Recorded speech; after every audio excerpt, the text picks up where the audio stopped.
And we are live. We are live, Rebecca. I'm so glad to be here with you today, and I just can't wait to do this interview. I hope you're as excited as I am to talk about your book. Are you ready to get started? I am so excited. I can hardly sit in this chair. I'm I so know. excited. I know. I feel the exact same way. I've actually got a copy of your book right here, Program for Unhappiness. I don't know if people can see it because the background of my Zoom or yeah, there you go. You can see it better on your screen. It is one of the best little books. And one of the things that I remember about us working together was just how organic the chemistry was immediately and just editing to communication style to like, hey, do you want to work on this project? Like, let's do it.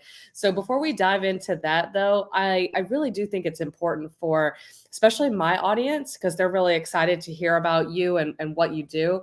I think it's important to talk about, who you are, your background, because your career and your life path has taken kind of an unorthodox turn in many of the coolest ways. So could we get to know a little bit more about you and who you are and why you do what you do and how you do it?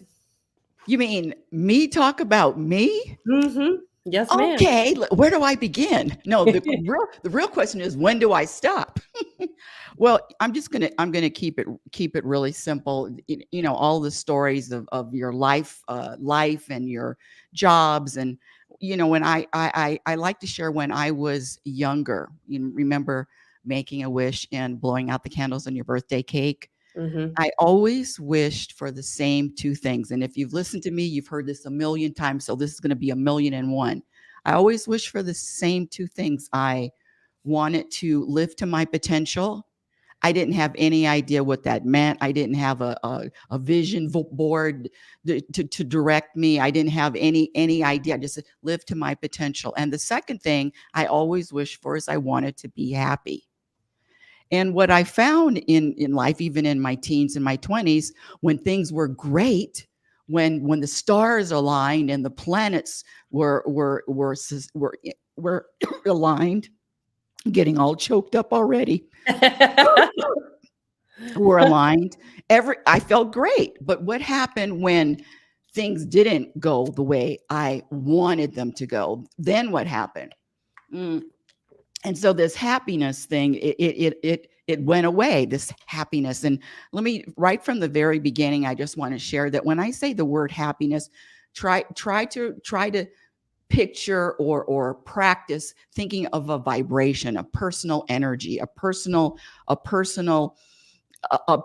foundation where you can feel the difference when you feel open, connected, flowy, and then when you're not. So when I say happiness, it's the same energy, it's the same vibration of contentment. That feeling of contentment. Is it possible to feel content all of the time, regardless of what happens? And that was my question. That was my quest. That was my mission. That was my research. And come to find out, and then there's so many things that happen. Well, when you find your passion, you'll be happy. Really? Well, that's not a true statement either. Michael Jackson, Prince, Whitney Houston. I mean, all of them were passionate, found their passion on stage. Robin Williams found their passion, but where was the contentment? Where was the happiness? Where was the peace? And so that was my mission, to find out how to obtain that, and more importantly, how to sustain it. That is such a good point, especially about the celebrities and the passion concept, because we do hear that a lot in society that you have to find your purpose. What's your purpose? What's your passion? All those things are drilled into our heads. And sometimes, like, especially with me being a teacher, when I work with students and I hear people say stuff like that to them, even I've even caught myself doing it a time or two, just because it's so repetitive and you oftentimes pick up the language of the people that are around you a lot. And when the look on their face changes from I'm here to learn to oh no, I have to find a passion and a purpose now, it's frightening. It's something. It's very interesting. So one question before we kind of dive into happiness as a concept and as a vibration and as a personal energy on your website. I love your website, by the way. It's so you. Oh, But one of the one of the questions that I had was, it says right on your website that you're a happiness coach, that you're like a happiness consultant. Most people probably have never heard of a title like that before. So could you talk to us a little bit more about that aspect of things, and then we'll dive into your book a little bit more? okay. Well, it's really, I've never used the word coach, and I use the word specialist. Specialist, yes. Yeah, happiness specialist. What does that mean? That means that everything that I do, that all of my attention, all of my focus, all of my agenda is how to experience more happiness, how to experience more contentment before I breathe my last breath. That's all I do. And so when I say happiness specialist, I really believe I'm not the only person on the planet, but pretty close to sharing how to walk it. Not only talk it, but how to walk it. Did Yeah, I and you answer the did definitely I do. answer the question? You did. And thank you for the correction on the happiness specialist, because that did give a lot of clarity about what it is that you do, and you said it so eloquently. So, speaking of which, I know you and I had gone back and forth in the book, Programmed for Unhappiness, Exposing the Untold Truth. There was a moment where, yes, great book, guys. Definitely pick up a copy. I was blown away by it. I mean, it was amazing. And I'm happy to please, easy to please, but the book is fantastic. It is fantastic, and most people would say the reason why I say that I'm easy to please is because most people would be like, "Well, don't you say that about all the authors that you work with?"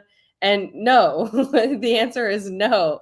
But so when people submit books to me and we're working together, sometimes it can be a very laborious and taxing process. And your book was not like that. It was incredibly liberating as I was reading and editing and working on it at the same time. I was learning as I was working through your book on things that I could implement in my own life. So that's what I mean by, like, I'm so easy to please, because when I just had your book, it felt so natural to just be aligned. And when you are aligned with the right people, you feel that it just, happiness becomes very simple and Mhm. easy and organic and flowy. And that's exactly what happened for me. So that's what I mean by that. But there was a question I had for you. You spoke so eloquently about what you do, and you wrote so eloquently about all these difficult concepts that most people would not dare touch, not even a therapist. And you said in the book, words don't have power. And you and I had kind of gone back and forth on that a little bit. We were kind of like, mm-mm-mm. And so I wanted to know if you could elaborate on that concept a little bit more. I would love to, and I would love to. There's so much. I keep forgetting we have 3 more weeks. So just to let the audience know, we have 3 more weeks to get all of this out because I have so much to share with you. The question was about words having power, or my belief. It's not the belief, it's the truth, that innately words do not have power. You are taught, you learn what words mean, or how words can affect, or how words can hurt, or how words can offend. But when you pop out of the womb, words, you can say anything to a child, to a baby, a toddler. And let me share a real story. This was at least 15 years ago, and I was giving a talk. It was very small. It was in my chiropractor's office, and there were probably about 20 people, 20, 22, 25 people. And one lady brought her, did I tell you this story already? I don't think so. One lady brought her little girl. She was probably not even 2. She was still in diapers, but she could walk. So she was running around the room while I was talking, running around up and down the aisles, up and down the 2 aisles. There's only 25 people. And I was just at the point in the talk where I was sharing that words do not have power. I pick up this little girl. Thank you, universe. I mean, the universe always gives me props. I pick up this little girl and I start insulting her. And I said, you know what? You are going to be a loser. You're going to grow up to be a loser. You're stupid. In fact, your parents are losers too. Oh, what a life. Worthless. I mean, I was hammering this little toddler, hammering her Hmm. while I was holding her lovingly in my arms. And of course, all the adults were Just I kind of love like that. which is a program response, by the way. Mhm, mhm. And so then I put her down after I insulted her really good. I mean, and guess what she started doing?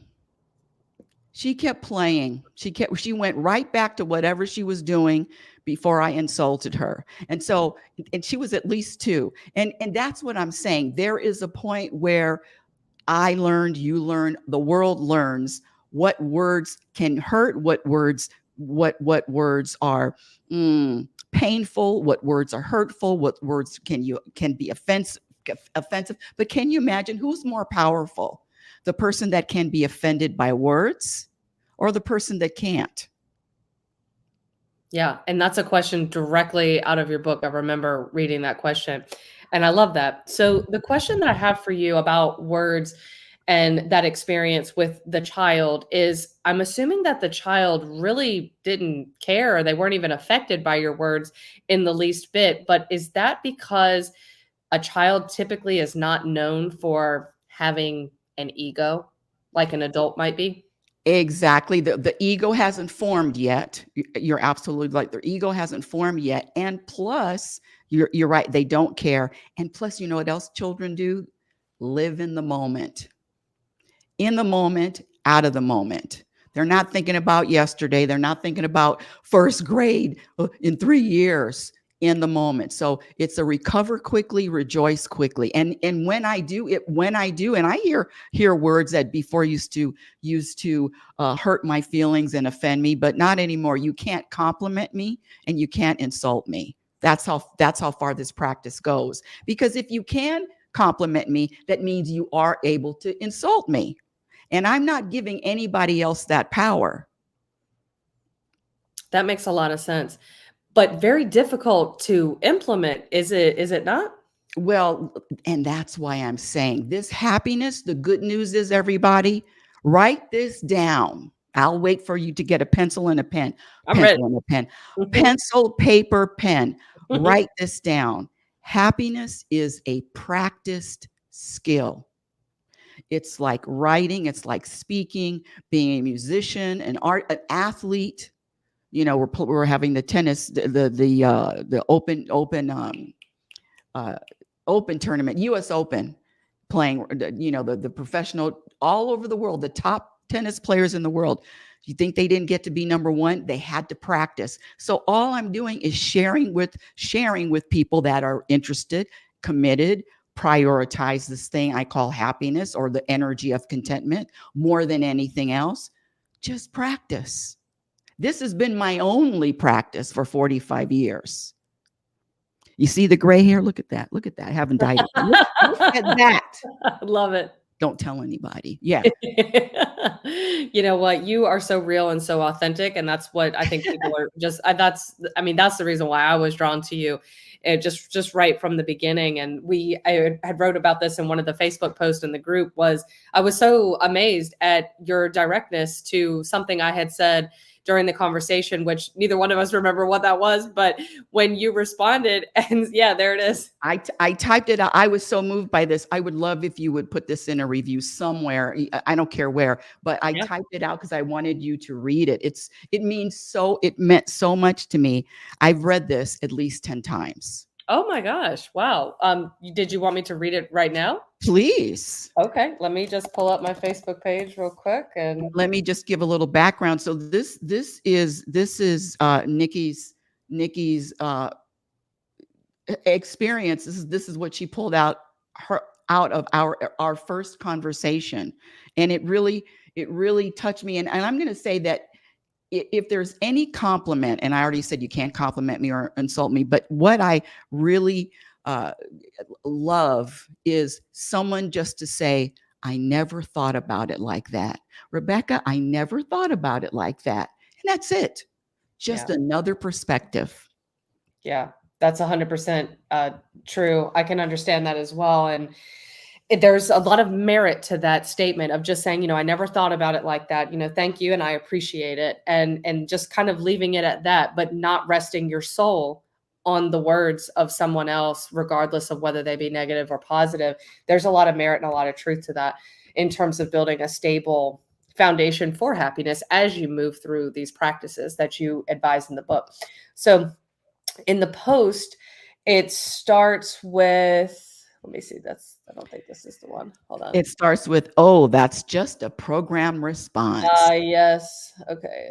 Let me see. The I've got so many beauty. posts about, oh, here it is. So many posts about you on this page. We're going to keep on doing this every day for the next, for the entire month of September. It's all about this disruptive information that you provide. And I say disruptive because disruptive is not a word that I use lightly, even though I know words don't have power, thanks to you. But I don't use the word disruptive lightly because I think that a lot of businesses and, entrepreneurs and authors, they a lot of people call everything that they do disruptive because they're trying to, garner traction for what they do, and they're trying to separate themselves from, whatever the industry standard is. And I have found that a lot of the products and quote unquote innovations that are put out there are really not disruptive at all. They are just continuations of the status quo in various forms that just kind of regurgitate the same information that we've all heard in different ways. Your book does not do that. And in fact, it directly challenges everything that people typically teach about happiness. That's why I say it's disruptive. So back to the post, it says, oh, that's just a programmed response. The very first time I spoke with Rebecca L. Norrington personally, we were not friends or business associates. I called her on the app Owl to learn more about her, and Rebecca will give you her code for that. And let's just say it was magic from the start. She's as sweet as chocolate cake, but it's humbling to meet her because she's so unquestionably real and authentic. But that's not to say that Rebecca isn't a spitfire. After about a minute of meet and greet small talk, we immediately transitioned to talking about the human conscience. And even though I don't remember exactly what was said in our conversation, I do remember her identifying one of my programs that I didn't even know existed. That's just a programmed response, she said. I replied, what? It's a programmed response, she repeated. Rebecca then went on to explain to me what programmed responses were and how she had identified 55 of her own. And I don't remember if it was 55 that day or if it was a lower number that day. It may have been a little less. But I write, and let me tell you, after that, my mind was spinning. The next day, I identified a programmed response that my mother used on me. And my mom is the smartest person there is on the planet. So when I identified one of her programmed responses, let's just say it was a profound moment for the both of us. Now I can't help but hear them all the time. And it's unreal how programmed we all are to act and respond in certain ways. But why am I telling you this? Because with every program that I identify, I feel myself getting lighter and happier. I'm no longer weighed down by so many programs or belief systems that were designed to hold me back from feeling happy. So why did that resonate with you so much that day? Because in that moment, you got exactly what I meant when I said it's a program response. You were curious about it. Let me just say that. You were curious about it, and you were open to even contemplating, digesting, thinking about it, coming back with, and I'm not here to try to convince anyone. I'm just sharing what I've learned. And because of your openness, and I talk to a lot of people, Nikki, a lot of people, and not everybody is, number one, is aware, self-aware, to the point where you even mention it down a little bit farther, where you said your mother is the smartest person on the planet. That must mean I'm the second smartest person on the planet. Thanks. I digress. But even when you said you went to your mother and that you both recognized something, I mean, now it's spreading. So it hit me in a place where that, okay. And I also know, let me just throw this in, and I also know that my message isn't for everybody. I mean, this book, from the title, I've had about 3 or 4 people say, I'm not even going to look at your book if you're going to keep the title Program for Unhappiness. What a horrible title. No. I heard that from a lot of people. But back to what you were talking with your mother, just to be at a place where you can be open to new information. And you can feel it, not just you. I can feel it in my soul, where you can feel truth. People can feel truth if they're looking for it and they're open to receiving it. And that's what I got all of that from this, from your description, plus more. I mean, it was the highest, it was the highest of writings just about this book that I've ever read. I mean, I've had a couple people. I had one woman tell me, which was another mind blowing. She says, and she was a coach, and she says, if I gave any of my clients this book, I wouldn't have a job. Yeah. And the That only tells you a lot about where we are as a society. is nobody's telling the truth. And what is the truth? The truth is that there is no suffering, that there is no you know what, scratch that. Let me scratch the suffering part, because if you believe that you're suffering, if you're programmed to believe that there's suffering, yes, but I'm telling you that it's all in here, that it's all, the suffering is from the stories, is from the programming. And in fact, I've been teaching these classes, The Truth About Happiness, for 15 years in California, in Oregon, Roseburg, Oregon, and now in Las Vegas. And before every class, I give people a gift, and I say, in this package is the answer to all of your problems and all of your challenges for the rest of your life. Do you know what's inside the package? What? Oh, a mirror. A mirror. I So love when I hit people with the mirror, I don't mean literally hitting them, but I could, because this is pretty hard. When I hit people with this mirror, how many of you, millions of people listening to this, are running to the mirror to oh, it's me. It's not them. It's me. Oh, the problem with the world is me. Now you know why I don't have any friends. So, speaking of that, when you said that you typically on a day-to-day basis, a weekly, monthly basis, you talk to a lot of people. And I imagine, especially based on knowing some of the details that are in your book about some interactions that you had with some certain certain individuals, I'm assuming that you don't always get this same type of reaction, or the same type of reaction that I had when we spoke that day. And so let me throw that in as another reason why it just warmed me so much. It's just like seeing a canteen of water in a desert. I've been walking in the desert for 20 years, and now a canteen of water, and your words were a canteen of water.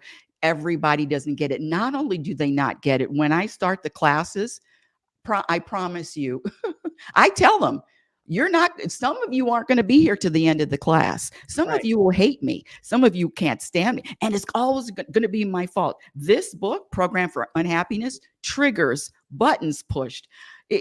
I'm not here to make friends, people. I'm here to tell you the truth. And so, even the back of the book, I'm just going to read just a couple of questions. At the back of the book, it just says, "How happy are you? Can other people hurt your feelings? Can other people offend you? Can other people disappoint you? Do you blame other people for how you feel? Do you blame your circumstances for how you feel?" So there's nothing wrong with accumulating wealth, titles, celebrity achievements, accolades, trophies, medals, and likes, millions of followers, but it's time to tell the truth. None of those mentioned equates to happiness. And that's all I'm here to say. This world is talking about success. Successful. What does that mean, success? Well, I'm sorry, but it doesn't matter your title, your money, how famous you are. It doesn't mean you're going to be happy. And one of my favorite studies, it's in the book too, about the 5 most common regrets of the dying. It was done by a hospice nurse in Australia. And so she asked her patients who had little time, days, weeks, months to live, what are your 5 biggest regrets? And the 5th biggest regret is, I wish I would have been happier. Now, what kind of, I don't want to get to the end of my life on my deathbed and, oh God, I wish I would have been happier. No, My favorite quote that I don't that it's not my quote. It's by Abraham from Esther and Esther Hicks.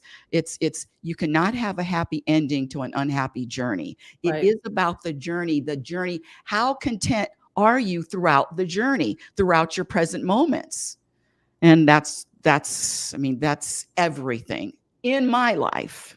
Yeah, if we can really just keep it super super real here for a second. I keep going back in my head to the people who take your courses and the ones who don't stay, the ones who walk out, the ones who are angry, and all those things. They're very triggered, and I can certainly understand why.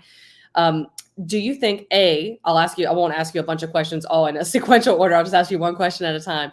But the first question that I have is is it a matter of vibration when you're not resonating with when your message is not resonating with another individual? Is it a matter of vibrational frequency with that individual?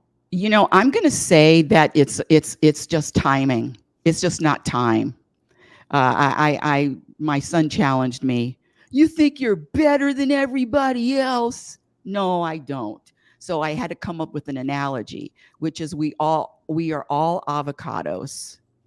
It's just some of us are ripe, and some of us is just time.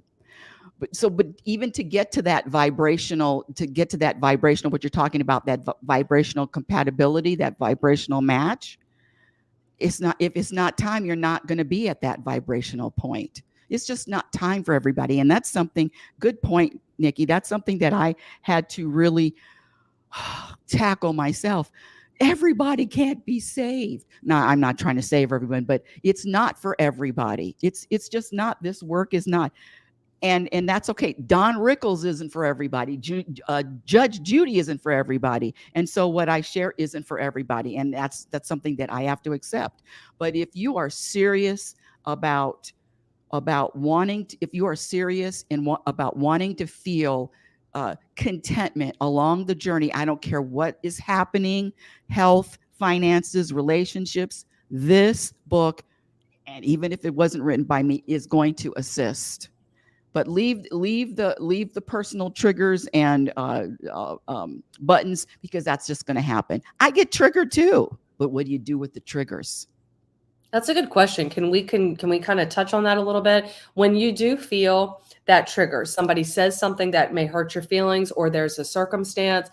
I have my own personal triggers. Most of the triggers that I have, it's compulsive. It's compulsive. The response that I have in these, select situations, even though I'm consciously aware, because I'm at a certain vibrational frequency where I have an awareness of what is going on, but I'm still not quite able to control or manipulate that reaction that I'm having, and I'm being in that reactionary state. And it's usually not until after I'm past it that I've experienced these feelings of regret or remorse, and I wish I had more control in those types of things in those situations. Can we kind of talk a little bit about that? Because I feel like a lot of people would want to hear your insight on that. What a great, I mean, my whole body was chilling up when you were talking. What a great topic. I was triggered by what you said to me earlier before the interview. It's just a programmed question. I am triggered by programmed questions. How was your day? Yeah. And you asked me twice. First was, how was your day? I said, okay, I'll let it go. And then later on, so how are you doing? Yeah. I'm thinking, now see, if it was anybody else, I it's not even going to faze me. But now this one knows. She's read the book. Mm-hmm. She's edited the book. Mm-hmm. Why is she asking me a program question? So these are all the stories in my head. But did you notice, or did I respond to you? Did you notice that I was triggered, lightly triggered? Did you notice? Yes. And see, that is a gift too. Because when you, let's see, what a compliment, because I do consider myself a good actress. However, yes, I do. I love However, you are so in tune. Let's get back. You are so in tune that you could, and you already knew. But what did I do? I didn't say a word. And somebody that's not on your level, and I'm using this level of awareness, Yeah. somebody that's not on your level of awareness wouldn't even have caught it. Yep. So let's get back to the triggers. All triggers are coming from the past. If I really stayed in the moment, lived in the moment, I would never be triggered. Judgments trigger are all from yesterday.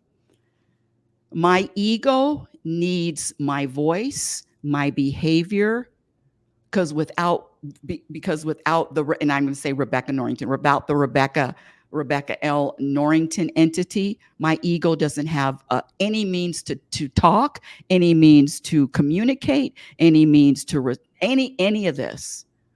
So, but the awareness is the work, Nikki. The awareness is the place. Now that you're aware, now you're aware, now you're aware. And this beating up, and that's the ego too. The ego loves to criticize. The ego loves to say, you could have done better. The ego loves to give regrets.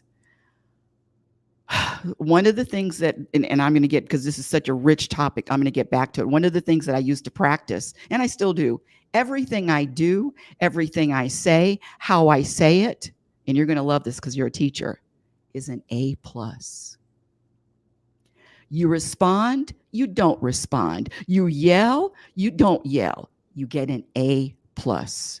Practice giving yourself an A plus for everything, all the time.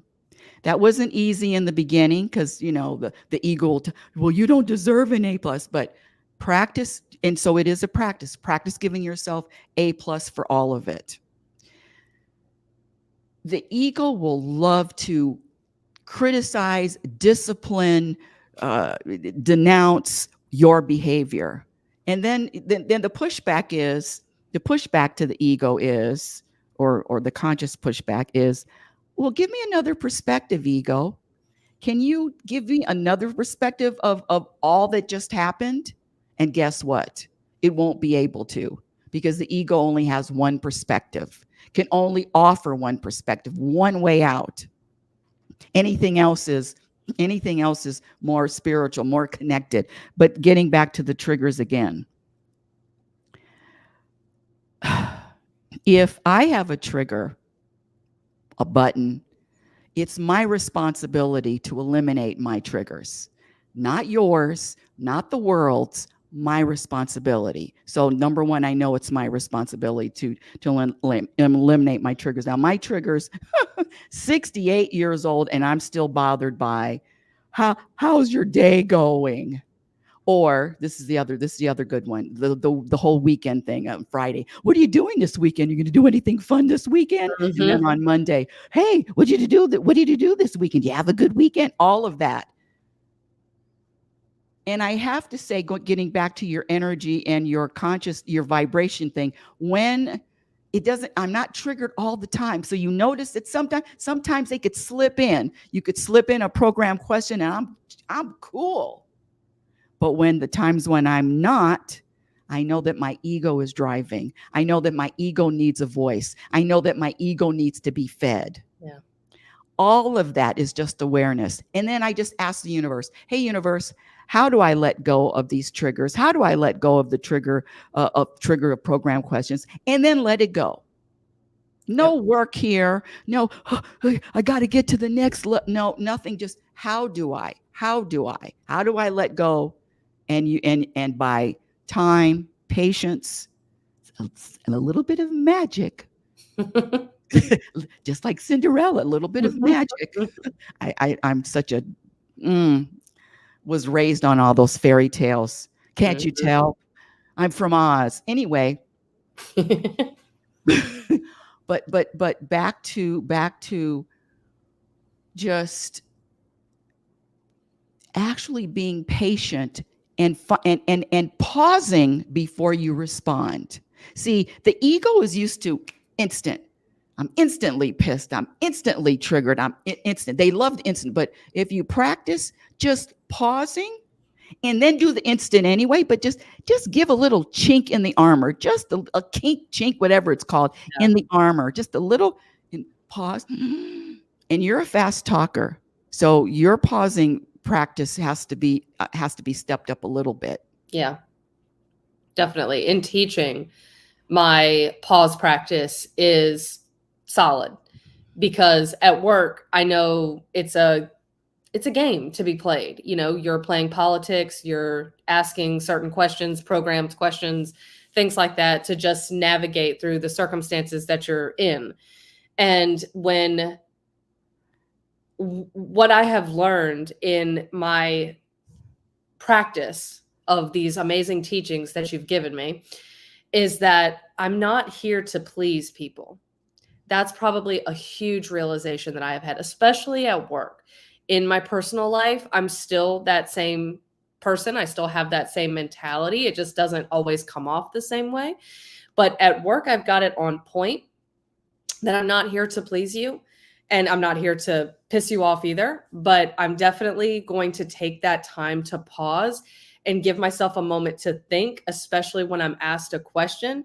And I think that sometimes, especially in my earlier years of teaching, when someone would ask a question, I was quick to respond with a yes, yes, yes, those kinds of things, because I was programmed to be that way. And then as I take a step back and someone, it could be a student, it could be an administrator, it could be a parent, it could be another teacher, a colleague, and they say, hey, Nikki, can you do me a favor? Prior, I was all ears. Oh, yeah, let me just go for it. But in my personal world now, I've definitely been able to take a step back and say, if somebody says, hey, can you do me a favor, or this, that, and the other, I'll say, well, hold on one moment. Let me just, and I'll give myself some kind of like excuse of why I have to temporarily exit this conversation or do something, tie my shoe. It could be anything. Grab a pen, pretend to respond to a text. It could be anything, but just something. Or maybe diarrhea, quick bout of diarrhea. Yeah. And it used to be like that a lot.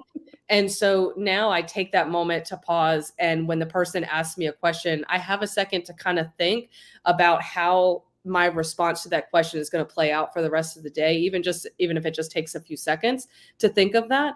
And it helps me go through my day in a much better way, a much calmer, peaceful way. And I'm at ease. I'm at ease at work. I don't feel like I'm on pins and needles all the time waiting. When's the next question somebody's going to ask me? When's that going to come? So that's kind of what it looks like for me. There's a couple of things that you said that I wanted to touch on, if that's okay. But let me just say, because you said something really, I wanted just to go back to it really quickly. Yeah. You said it's as a strategy at work. And so that's what I wanted to share. This whole life is a strategy. Work, home, on the freeway. So it's always a strategy for what? For peace. You're always choosing either between peace or drama. So it is always a strategy. Strategies with family, strategies with coworkers, strategies with partners. It is a lifelong strategy. Okay, go. That's a good point. Yeah. So earlier you had mentioned, and I think I understand what you're saying, but I want to make sure that the audience is clear on this, especially with me being a millennial. So I definitely want to make sure that they get clarity on this. Is you said give yourself an A+ for basically anything and everything, no matter what your response is, give yourself an A+. For my generation, who's kind of used to the participation trophy, thing, is that the same thing? I think it's better than a participation trophy. It's just saying that I'm accepting whatever circumstance I found myself in, how I reacted, how I responded, what I said, how I said it. Nothing is personal, and it's just part of the journey. It's part of the lesson. It's part of the growth. Let's just keep moving on. Yeah. And you, me, all of us are doing the best we can in every single moment, myself included, the best I can. What me responding earlier when you said, how's your day going, or how are you?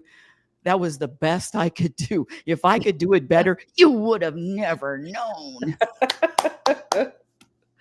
I love this. I love this. This conversation is so powerful. It's got me kind of on the edge of my seat right now, just chomping at the bit to be able to ask more questions and things. But I know we're going to be together again for this entire month, and maybe, you know, many times even after that, because, you know, you've got a friend in me for life, and I just support the things that you do and the message that you're here to deliver to, you know, anyone who is ripe like the avocado, you know, who's who's ready to hear what you have to say. So, you know, what I was thinking is that we could, you know, we're going to meet again the next Saturday for your audience, and for those who are listening to this broadcast live, and for those people who will listen to the replay of this and watch. We're going to be meeting basically every Saturday for this month at the exact same time, 5 p.m. PST, 8 p.m. EST. So if that is something that you're interested in, I just wanted to let you know that if you missed today, that is perfectly okay, because we're going to hit a lot of these points and many other topics as well. We still need to talk about people getting offended and all these other things. So I'm really excited to be working with you again through the month of September. I am too. And let me just go to chapter 6 here. Hold on a second. Chapter 6. Let me get my book. Here we go. It says, let's see, chapter 6 is on page, not that page. Up. Page 55, my number. I'm offended. So what are you going to do about it? You'll need a seatbelt for this chapter. Getting or being offended is a deep-seated program used to manipulate and control other people. When you change your behavior, you will never be offended again. Mic drop. You know what's funny is the chapter begins on page 55, and you had said to me that you had identified 55 triggers. And so I think that is a great symbolic place to stop with this. And I think one of the things we can start with next Saturday when we talk is, what are some of those 55 programs? Because when I've kind of broad stroked it a little bit in the Facebook post, but I think people really do want to know, like, what are these programs? And in your book, you actually have like a massive list of some of the programs that you've identified. So I think that's a great place to start for next week if you're amenable to that. I'm amenable, and I'm agreeable too. Yay. Okay. Well, I have so enjoyed being with you tonight, Rebecca. Thank you again for hosting me on your YouTube channel and allowing me to interview you and get to know you a little bit better, and allow my audience to see who you really are behind the curtain. So thank you. Well, hi, audience. Hi. And yes, we are going to be doing this for the next 3 weeks. I cannot wait. We're going to really get into it, and just bring your seatbelt, hazmat suit, a helmet, boots, everything. Bring it all, because this isn't going to be fun. No. Next week. We're out of here now. Get out of here. Bye, everyone.